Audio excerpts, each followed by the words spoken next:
নমস্কার বন্ধুরা, sports news 247-এ তোমাদের সবাইকে জানাই স্বাগত। তো 14 বছরের লম্বা অপেক্ষার অবসান ঘটলো এবং অস্ট্রেলিয়ার মাটিতে ইংল্যান্ড কিন্তু ফাইনালি একটা টেস্ট ম্যাচ জিতলো।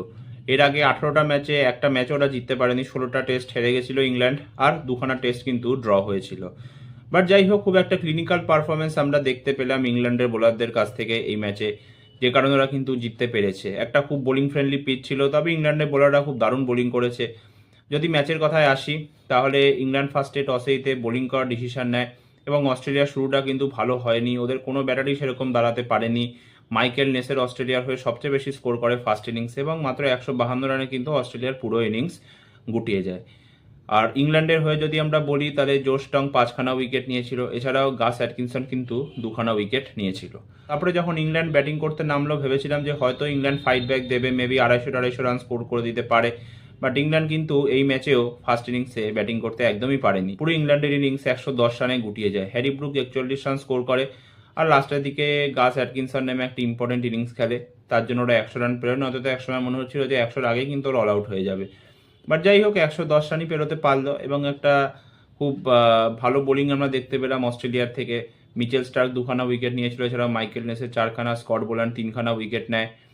42 রানের লিড ছিল এবং ইংল্যান্ডের বোলারদের দারুণ একটা বোলিং করার দরকার ছিল এবং সেটাই কিন্তু আমরা দেখতে পেলাম। মাত্র 132 রানে কিন্তু অস্ট্রেলিয়ার সেকেন্ড ইনিংস শেষ হয়ে যায় এবং অস্ট্রেলিয়ার হয়ে ট্র্যাভিস হেড 46 রান স্কোর করে এবং স্টিভেন স্মিথ কিন্তু 24 নট আউট স্কোর করে। এদের দুজন বাদ দিলে অস্ট্রেলিয়ার সেরকম কেউই দাঁড়াতে পারেনি ইংল্যান্ডের বোলিং লাইন আপের সামনে। এবং ব্রাইডন কার্স 4খানা উইকেট নেয়, এছাড়াও বেন স্টোকস 3খানা উইকেট, আর জো স্টং কিন্তু 2খানা উইকেট নেয় এবং 175 রান দরকার ছিল। তারপরে দারুণ একটা শুরুর দরকার ছিল ইংল্যান্ডের ওপেনারদের থেকে এবং সেটা আমরা কিন্তু দেখতে পেলাম। 51 রানের একটা দারুণ ওপেনিং পার্টনারশিপ হয়। বেন ডাকেট এই সিরিজে প্রথমবার খুব ভালো খেলছিল, যদিও 50 এখনও কিন্তু অধরা এই সিরিজে। যাই হোক, 34 রানের একটা খুব মূল্যবান স্টার্ট দিয়েছিল, 34 রানের একটা দারুণ ইনিংস খেললো। তারপরে ব্রাইডন কার্স করা 3 নম্বরে নামিয়েছিল, ব্রাইডন কার্স কিন্তু বেশিক্ষণ টিকতে পারেনি, 6 রান স্কোর করে আউট হয়ে যায়।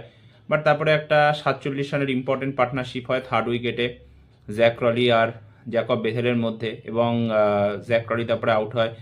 তারপরে জ্যাকব বেথেল একটা ভালো ইনিংস খেলে আউট হয়ে যায় 40 রান স্কোর করে। তবে জো রুট 15 রান স্কোর করে আউট হয় এবং জো রুট কিন্তু এই টেস্টের 2খানা ইনিংসেই ব্যর্থ হয়, ফার্স্ট ইনিংসে 0 এবং সেকেন্ড ইনিংসে 15 স্কোর করে আউট হয় এবং তারপরে কিন্তু একটু বাদে স্টোকসও আউট হয়ে যায়। বাট যাই হোক, শেষমেশ জেমি স্মিথ আর হ্যারি ব্রুক দুজনে নট আউট থেকে ইংল্যান্ডকে এই ম্যাচটা জিতিয়ে দেয় এবং একটা দারুণ কামব্যাক করলো ইংল্যান্ড। যদিও সিরিজ অলরেডি অস্ট্রেলিয়া নিজেদের নামে করে নিয়েছে, বাট এই ম্যাচটা জেতা ইংল্যান্ডের জন্য খুবই ইম্পর্টেন্ট ছিল, নয়তো আর একটা হোয়াইট ওয়াশ হওয়ার মুখোমুখি ওরা হতো।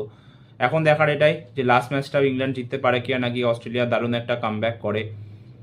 তো এই ভিডিওটা এতটাই। ভালো লাগলে প্লিজ ভিডিওটা লাইক শেয়ার, চ্যানেলটা সাবস্ক্রাইব করতে ভুলবে না। ভিডিওটা কেমন লাগলো প্লিজ কমেন্ট করতে ভুলবে না, তোমাদের রায় কমেন্ট সেকশনে জানাতে কিন্তু একদম ভুলবে না। তো একটা নতুন ভিডিও নিয়ে তোমাদের সামনে আমি এবার উপস্থিত হব।